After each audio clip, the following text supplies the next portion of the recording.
একটি দেশের সঙ্গে জড়িয়ে আছে একটি খেলার গল্প। যে দেশ বিশ্বকে শিখিয়েছিল ফুটবল, সেই দেশের মাঠে লেখা হয়েছিল এই খেলার প্রথম নিয়ম। সেই দেশের নাম ইংল্যান্ড।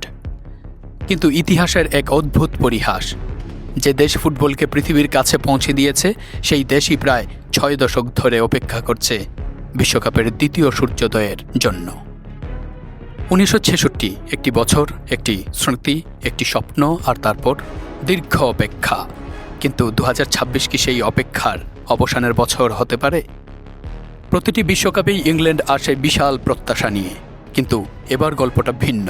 কারণ এই দলটিকে অনেকেই বলছেন ইংল্যান্ডের ইতিহাসের অন্যতম প্রতিভাবান স্কোয়াড। অভিজ্ঞতা, তারুণ্য, গতি আর সৃজনশীলতার এক দুর্দান্ত মিশ্রণ, যেখানে আছেন Harry Kane, Jude Bellingham, Phil Foden এবং বুকায়ো সাকা। বিশেষ করে এক নাম এখন পুরো ফুটবল বিশ্বের আলোচনায়, জুড বেলিংহাম। অনেকে মনে করেন তিনি হতে পারেন ইংল্যান্ডের নতুন যুগের প্রতীক। আর সামনে রয়েছেন গোল মেশিন হ্যারি কেইন, যার চোখে শুধু একটাই লক্ষ্য, বিশ্বকাপ। ইংল্যান্ডের গল্প শুধু প্রতিভার নয়, এটা আক্ষেপেরও। পেনাল্টি শুটআউটের কান্না, সেমিফাইনালের হতাশা, কোয়ার্টার ফাইনালের হৃদয়ে ভাঙা রাত, প্রজন্মের পর প্রজন্ম শুনে এসেছে একটাই প্রশ্ন: ফুটবল কবে ঘরে ফিরবে? কিন্তু পথ মোটেও সহজ নয়।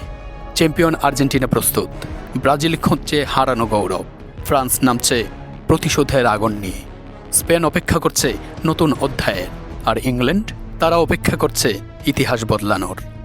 2026 সালে কি সেই অপেক্ষার অবসান হবে?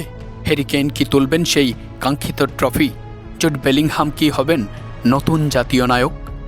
নাকি আবারও বাড়বে অপেক্ষার প্রহর? কারণ বিশ্বকাপ শুধু ট্রফির লড়াই নয়, এটা স্বপ্ন, আক্ষেপ আর ইতিহাস পুনর্লিখনের যুদ্ধ। আর সেই যুদ্ধে ইংল্যান্ড এবার শুধু অংশ নিতে নয়, নামছে ইতিহাস বদলাতে।